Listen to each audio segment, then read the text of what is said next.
আসসালামু আলাইকুম বন্ধুরা, অনেকে আমার ভিডিওর মধ্যে কমেন্ট করেন এসইও সবকিছু ঠিকঠাকভাবে করেছি, তারপরেও কিন্তু ভিডিওর মধ্যে ভিউজ কেন পাচ্ছি না। দেখুন, ইউটিউব কিন্তু ক্লিয়ারলি কোথাও বলেনি যে আপনি 100% এসইও করলে আপনার ভিডিওটা ভাইরাল হয়ে যাবে। এসইও ছাড়াও কিন্তু একটা ভিডিওকে ভাইরাল করা সম্ভব। যদি আপনার টপিক্সটা সার্চেবল টপিক্স হয়, সেক্ষেত্রে আপনি এসইও করতে পারেন। কিন্তু আপনি এমন একটা টপিক্সে ভিডিও তৈরি করছেন যেটা নিয়ে কেউ কখনো সার্চ করে না, তো সেই কন্টেন্টে এসইও করার কোনো দরকারই নেই। বা আপনি আপনার নিজের বাড়ি দেখাচ্ছেন, নিজের বাড়ির বা নিজের গ্রামের একটা ব্লগ দেখাচ্ছেন, যেটা নিয়ে ইউটিউবে আজ পর্যন্ত কেউ সার্চ করে নাই, তো সেটা কিন্তু এসইও করার দরকার নেই। জাস্ট থাম্বনেল আর টাইটেলটা ভালো করলে হবে, আর ভিডিওটা একটু মিনিংফুল করলে হবে, আপনার ভিডিওটা কিন্তু ভাইরাল হতে পারে। তো এসইও যে সব ক্ষেত্রে দরকার, সব ভিডিওতে এসইও করা দরকার, এই ধারণাটা কিন্তু ভুল। ইউটিউবে অনেক ভিডিও রয়েছে মিলিয়ন মিলিয়ন ভিউজ হিট করে, কিন্তু সেগুলোতে কিন্তু কোনো ধরনের এসইও করা নেই। এই সৎ কথাগুলো অনেক ইউটিউবার আপনাদেরকে বলতে চাইবে না বা বলবে না, বলবেও না। কারণ বড় ইউটিউবাররা অনেক কিছু প্ল্যাশ করে না। সেজন্য আমরা যারা ছোট ইউটিউবার রয়েছি, আমরা কিন্তু অনেক কিছু আপনাদেরকে বলে দিই, নিজেদের মধ্যে কিছু গোপন রাখি না। তারপরে হয়তো আপনাদের বাজে কমেন্টের সম্মুখীন হতে হয়। তো বন্ধুরা, এসইও শতভাগ থাকা সত্ত্বেও কেন ভিডিওর মধ্যে ভিউজ বাড়ছে না, সেটা নিয়ে কথা বলবো এখন। তো বন্ধুরা, আপনার ভিডিওটা যদি কোয়ালিটিফুল না হয়, সেক্ষেত্রে অডিয়েন্সরা যদি সার্চ করেও দেখে, কোনো লাভ নেই। এই ভিডিওটাকে ইউটিউব কখনো রিকমেন্ড করবে না। প্রথম দিকে হয়তো কিছু ভিউজ পাবেন, পরবর্তীতে এই ভিডিওটার মধ্যে কোনো ভিউজ আসবে না, এসইও করা সত্ত্বেও ভিউজ আসবে না। এটা 100% আপনি নিচে থাকতে পারেন। দেখুন, ভিডিও কোয়ালিটি বলতে শুধুমাত্র 4K রেজুলেশন বা 8K রেজুলেশনে আপলোড করবেন, আমি এটা বোঝাচ্ছি না। আপনি যেই কন্টেন্টটা তৈরি করছেন, এটা অডিয়েন্সদের কত পার্সেন্ট কাজে লাগছে, অডিয়েন্সরা বেনিফিটেড হচ্ছে কিনা, এই বিষয়টা হচ্ছে গুরুত্বপূর্ণ।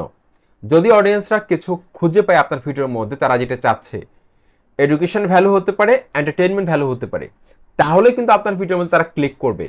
ক্লিক করে আপনার ভিডিওটা সম্পূর্ণ অংশ না দেখলেও বেশিরভাগ অংশ দেখবে। এখন আমি ধরে নিলাম যে আপনি আপনার ভিডিওটা অনেক সুন্দরভাবে এসইও করেছেন, কিন্তু আপনার ভিডিওর টাইটেল আর থাম্বনেলটাকে আপনি ফুটিয়ে তুলতে পারেননি, তাহলে আপনার এই ভিডিওটা কিন্তু ভাইরাল হওয়ার সম্ভাবনা নেই। অডিয়েন্সরা ক্লিক করলেও, সার্চ করে খুঁজে বের করলেও কিন্তু ভাইরাল হওয়ার সম্ভাবনা নেই। ভবিষ্যতে এই ভিডিওটা ভাইরাল হবে না। তারপর এসইও সুন্দরভাবে করেছেন, কিন্তু আপনার ভিডিও যে অডিয়েন্স রিটেনশন রয়েছে, এঙ্গেজমেন্টের মধ্যে ক্লিক করলাম, অডিয়েন্স রিটেনশনটা একদম কম। যেমন ধরুন, একটা ভিডিও তৈরি করলেন আপনি 4 মিনিটের, সেই ভিডিওটা অডিয়েন্সরা দেখলো 30 মিনিট করে, বা 30 সেকেন্ড করে, 20 সেকেন্ড করে, 10 সেকেন্ড করে, বা 1 মিনিট ধরলাম আমি। এই ভিডিওটা কিন্তু ভাইরাল হওয়ার সম্ভাবনা একদম নেই। এসইও শতভাগ থাকা সত্ত্বেও এই ভিডিওটা র্যাঙ্ক করবে না। একটা সময় ছিল ইউটিউবে, আমি যখন 2016-তে ইউটিউবে জার্নি শুরু করি, তখন দেখতাম যে যেসব থাম্বনেলের মধ্যে ক্লিক থ্রু রেট বেশি আসতো, এই যে রিচের মধ্যে ক্লিক করলে আমরা যে ইমপ্রেশন ক্লিক থ্রু রেটটা দেখতে পাই, সেই ভিডিওগুলোকে ইউটিউব বেশি বেশি প্রমোট করতো। অর্থাৎ এইটার মধ্যে যত বেশি ক্লিক পড়তো, থাম্বনেলে যত বেশি ক্লিক পড়তো, তত বেশি সেই ভিডিওকে ইউটিউব ভাইরাল করে দিত, অর্থাৎ ইমপ্রেশন বাড়িয়ে দিত। কিন্তু এই সুযোগটাকে কাজে লাগিয়ে তখনকার সময়ে অনেক বড় বড় ইউটিউবার যারা চালাকি জানে, তারা প্রতারণামূলক থাম্বনেল তৈরি করে, ভিডিও টপিকস একরকম, তারা থাম্বনেল তৈরি করতো 18+। এরকম থাম্বনেল তৈরি করে তারা কিন্তু lakh lakh million million subscriber কিন্তু তারা চ্যানেলের মধ্যে গেইন করে নিয়েছে তখনকার সময়। তো আমি তো ওই সময় এত কিছু বুঝতাম না, আমি থাম্বনেলও তৈরি করতে জানতাম না, ইউটিউবে একদম নতুন, ইউটিউবে কীভাবে ইনকাম হয় সবে মাত্র শিখতেছি। তো তখনকার সময়ে যারা একটু চালাকি জানতো, কাজ জানতো, তারা কিন্তু অনেক বেশি পরিমাণে সাবস্ক্রাইবার গেইন করে চ্যানেলকে বড় করে এখন কিন্তু অনেক ইনকাম করছে। তখনও ইনকাম করতো, এখন আরও বেশি ইনকাম করছে। তো এই চালাকিগুলো আমি কি জানতাম না, কারণ আমি সৎভাবে কাজ করি। দেখুন বন্ধুরা, তো দেখুন, ইউটিউব পরবর্তীতে বুঝতে পারলো যে এভাবে অনেকেই ক্লিক বেট করে কিন্তু চ্যানেলকে বড় করছে, ভিউজ কামিয়ে নিচ্ছে, ইমপ্রেশন বাড়াচ্ছে। পরবর্তী সময় ইউটিউব কী করলো, অডিয়েন্স রিটেনশনের উপর ভিত্তি করে, অর্থাৎ একটা ভিডিওকে গড়ে কত মিনিট করে দেখতেছে অডিয়েন্সরা, সেটার উপর ভিত্তি করে র্যাঙ্কিং করাচ্ছে। ইউটিউব সার্চ লিস্টের মধ্যে র্যাঙ্কিং করাচ্ছে, তারপর প্রথম পেজের মধ্যে র্যাঙ্কিং করাচ্ছে, ব্রাউজ ফিচারের মধ্যে র্যাঙ্কে নিয়ে আসতেছে।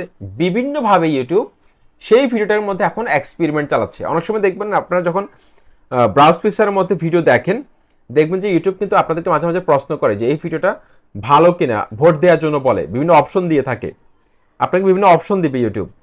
অর্থাৎ নানাভাবে একটা ভিডিওকে কিন্তু ইউটিউব এক্সপেরিমেন্ট চালিয়ে থাকে যে এই ভিডিওটা ভালো কিনা, এই ভিডিওটা ইরিলিভেন্ট কিনা বা ইউজফুল কিনা, ইনফরমেটিভ কিনা, এগুলো ক্লিক করতে বলে। অর্থাৎ ইউটিউব এখন নানাভাবে কিন্তু জরিপ চালায় যে আসলে কিভাবে এই সার্ভিসটাকে আরও বেশি ডেভেলপ করা যায়, অডিয়েন্সরা যাতে প্রতারিত না হয়। কিন্তু একটা সময় প্রতারিত হতো ইউটিউবে। এখন যত বেশিক্ষণ ধরে আপনার ভিডিওটাকে দর্শকরা দেখবে, তত বেশি আপনার এই ভিডিওটার ভ্যালু ক্রিয়েট হবে, তখন এসইওটা কাজে আসবে, সার্চ সেকশনও ভালো করবে। কিন্তু অডিয়েন্স রিটেনশন যদি কমে যায়, এসইও যদি 100% ভালো করেন, তাও কিন্তু ইউটিউব একটা সময় এই ভিডিওটাকে নামিয়ে দিবে।